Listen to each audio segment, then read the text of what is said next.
Well, Taiwan is mentioned in the white paper briefly, and it's interesting how it is mentioned, because on the surface of it, the Taiwan question is, it appears as if the party has taken a conciliatory approach to the Taiwan question, but this is also merely presentation.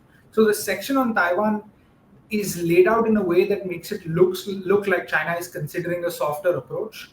Um, Even the language is a little bit suggestive of that, but the policy direction is largely unchanged. So the white paper's section on Taiwan begins with the idea that China will lay the foundations for peaceful reunification by promoting cross-strait cultural ties, tightening emotional bonds, and promoting integration.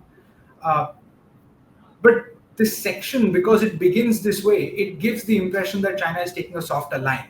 But the ideas that follow this initial carrot resemble a stick, and they are simply reiterations of China's position on Taiwan, which is that Taiwan is a province of China, and that China opposes any status of Taiwan as undetermined.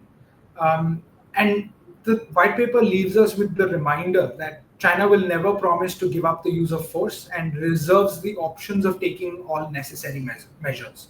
So policy-wise, there is no change, and neither is there a change in the approach or perspective. And it also states that China remains as opposed to external forces who will play the Taiwan card, and it calls those seeking independence in Taiwan separatists. So policy-wise, I don't think the white paper changes much when it comes to Taiwan. And obviously, you'll have to marry all this with what you see on the ground, because the PLA and the PLAN are very active in the waters off the coast of Taiwan. So you look at the number of incursions and the sorties and military actions that have taken place, they've only increased steadily to reach record highs.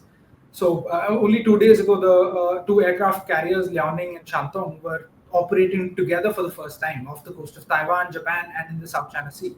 So these signals and actions, they're very contrary to any interpretation that the white paper is taking a softer line on Taiwan. One of the critiques I read was that this is a facade of strength that actually talks a lot about the instabilities it's hiding. Is that a view you agree with?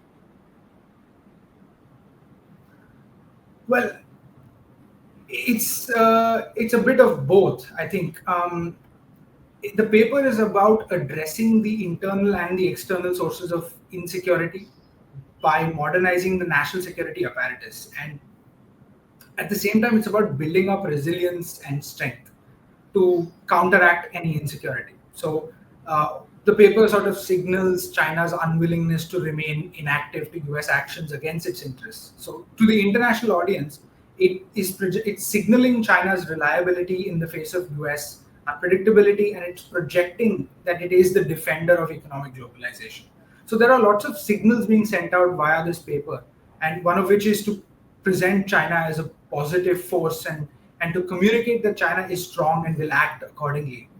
But again, you'll have to balance this with actions on the ground to get a more accurate picture of what's happening. But regarding insecurity, yes, the paper is definitely about the growing insecurity, or rather the growing sources of insecurity. The party sees a threat in all domains, and it seeks to. The primary objective is to identify the threats before they emerge, forestall them, and then counteract them before they have any adverse effect on China's ability to modernize or project power.